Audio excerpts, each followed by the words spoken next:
एक टॉपिक ले रहे हैं, वो है पढ़ने के साथ साथ आप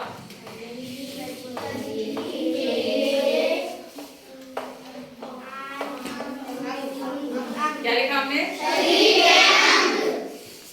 शरीर के अंग जो होते हैं वो दो तरह के होते हैं, ठीक है? कितने तरह के होते हैं? दो। एक होते हैं बाह्य अंग। बाह्य शरीर के अंग हमने कितने प्रकार के बताया? दो। पहले हो गया बाह्य अंग और दूसरा होता है आंतरिक अंग। आंतरिक अंग फिर से समझिए, आपके शरीर के बहुत से अंग होते हैं, है ना?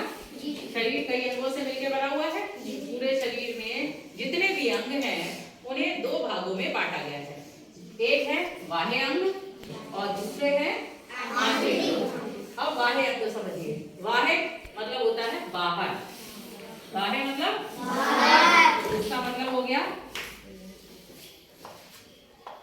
शरीर के बाहर के अंग, ठीक है? समझाने के लिए बाहर के अंग समझ जाओगे, केवल मीनिंग समझ लिया करो जो भी है। बाहर मीन्स क्या हो गया? बाहर। कहीं भी समझ जाना बाहर लिखा हुआ है उसका मतलब क्या होता है? बाहर। तो शरीर के बाहर के अंग। अब शरीर के बाहर के अंग जो आपको दिखाई दे जाएंगे, ये आपको क्या होंगे? दिखाई दे जाएंगे। बाहर है तो दिखाई देंगे, दिखाई भी देंगे। अब बताओ शरीर के कौन से अंग आपको बाहर से दिखाई दे रहे हैं? एक एक करके। आँख, कान, नाक, जीभ। अब मुंह बंद कर लिया, जीभ दिखाओ। दिख रही है? नहीं। ऐसे में बताओ जो बाहर दिखाई दे रहे हैं क्या हो गए? आँख हो गया, नाक हो गए, क्या हो गए? गाल हो गए, होठ हो गए, ठीक है? हाथ हो गए, ठीक है ना? पैर हो गए और सिर हो गया, ठीक है? ये सब चीजें हो गई। अब आंतरिक यानी अंदर के। आंतरिक के लिए क्या आता है? अंदर। किसके अंदर? शरीर के अंदर के अंग। ये आपको दिखाई देंगे? आपके शरीर के अंदर क्या है? कुछ दिख रहा है? नहीं। तो ये दिखाई नहीं देते, यानी कि ये बाहर से दिखाई नहीं देते। क्यों नहीं देते? क्योंकि ये कहाँ होते हैं? ये बाहर से दिखाई नहीं देते हैं। अब ये कौन से हो गए? सबको पता है हृदय होता है, दिल होता है, धड़धड़ करता है जी। तो हृदय यानी दिल आपको दिखाई दे रहा है अपने? तो दिल को हृदय बोलते हैं, ठीक? दूसरा, सांस किससे लेते हो अंदर? फेफड़ों से। फेफड़े दिखाई दे रहे हैं? फेफड़े देखो दोनों साइड में इस तरीके से होते हैं। तो ये बाहर से किसी के दिखाई दे रहे हैं? नहीं। तो ये फेफड़े कैसे अंग हो गए? शरीर के आंतरिक अंग।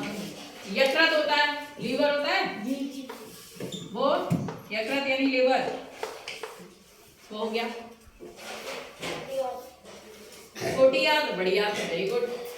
आंतें दो तरह की होती है, कौन कौन सी? छोटी आंत, बड़ी आंत, हड्डियों, हाँ, बड़ी आंत, गुर्दे, किडनी को भी बेटा गुर्दे कहते हैं। किडनी को क्या कहते हैं? गुर्दे। तो अब समझ में आ गया? शरीर के अंग जितने भी होते हैं उन्हें दो भागों में बांटा गया है, एक बाह्य अंग और दूसरे आंतरिक अंग। बाह्य अंग कौन से होते हैं? जो शरीर के और ये दिखाई देते हैं, हाँ, बाहर है शरीर के तो दिखाई दे रहे हैं हमें, आँख, नाक, कान सब दिखाई दे रहे हैं। दूसरा, ऐसे अंग जो कि शरीर के अंदर होते हैं उन्हें क्या कहते हैं? आंतरिक। कहीं भी आए इसका मतलब अंदर, और बाह्य कहीं भी आए इसका मतलब बाहर। अब शरीर के अंदर के अंग बताओ 5। हृदय, फेफड़े, यकृत, छोटी आंत, बड़ी आंत, गुर्दे। सब तो समझ में आ गया जी? कैसे? सिर्फ 2 मीनिंग याद रखे हैं। आंतरिक मीन्स अंदर, और बाह्य मीन्स बाहर।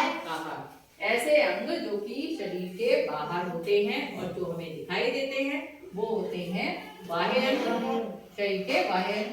और ऐसे अंग जो कि शरीर के अंदर होते हैं और हमें बाहर से दिखाई नहीं देते उन्हें बोलते हैं शरीर के आंतरिक। ये इम्पोर्टेंट भी है। आगे जाके जैसे जैसे क्लासें बड़ी होती हैं आप इनके बारे में पढ़ना शुरू करेंगे। हृदय, फेफड़े, यकृत, छोटी आंत, बड़ी आंत, गुर्दे, और होता है अग्न्याशय होता है। ये सब आप आगे जाके पढ़ेंगे। ठीक है? फेफड़ों से हम सांस लेते हैं, ये इम्पोर्टेंट ध्यान रखना। ठीक है?